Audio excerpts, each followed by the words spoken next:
বানা লিল্লাহি মাসজিদান বানাল্লাহু লাহু বাইতান ফিল জান্নাহ। ইতিম সন্তানেরা, মা বাবার সন্তানেরা আল্লাহর ঘরে, নবীর ঘরে কেমনে দান করব?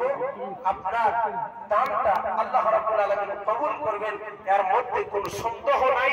এইটা হলো আরাফার ময়দান যদি বলা যাবে না, কিন্তু আরাফার ময়দানের মতোই আমাদের আসামের একটি ময়দান। এই যে ঈদগাহের ময়দান, এইটা আরাফার ময়দানের মতোই আমরা একত্রিত হইলাম, ইজতিমা হইলাম।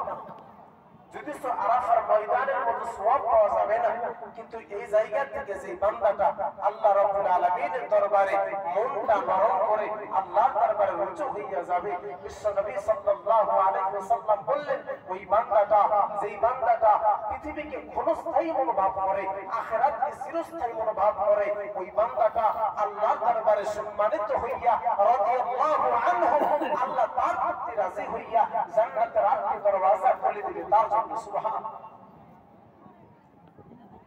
আল্লাহ রাব্বুল আলামিন ওজন্য বললেন, বান্দা আমি আল্লাহ তাআলা, রব্ব করিম বললেন, রাদিয়াল্লাহু আনহুম ওয়া রাদু আন।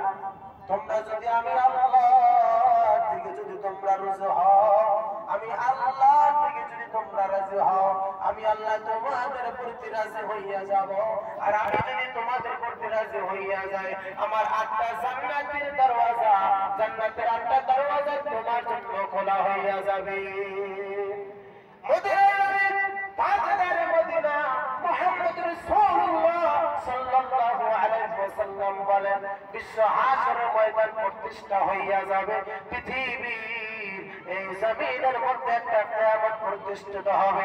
এই কিয়ামতের বিষয় সূরা আল হজ্জের মধ্যে আল্লাহ তাআলা বলতেছেন, মানব সম্প্রদায়, ও পৃথিবীর মানুষেরা, আমি আল্লাহ এই রব্বুল তোমরা ভয় করো, আমি আল্লাহকে যদি তোমরা ভয় করতে পারো, আর আমার এই জলজলা ভূমিকম্প দিনের প্রতি তোমরা বিশ্বাস স্থাপন করো, ওই ভূমিকম্প ভয়ানক একটা ভূমিকম্প হবে। ইন্না জালজালাতাস সাআতি শাইউন আযীম। কিয়ামতের যে ভূমিকম্প, ওই ভয়ানক ভূমিকম্পটা বহুত বড় একটা ভয়ানক বস্তু। আল্লাহ রাব্বুল আলামিন পৃথিবী ওই বান্দাদেরকে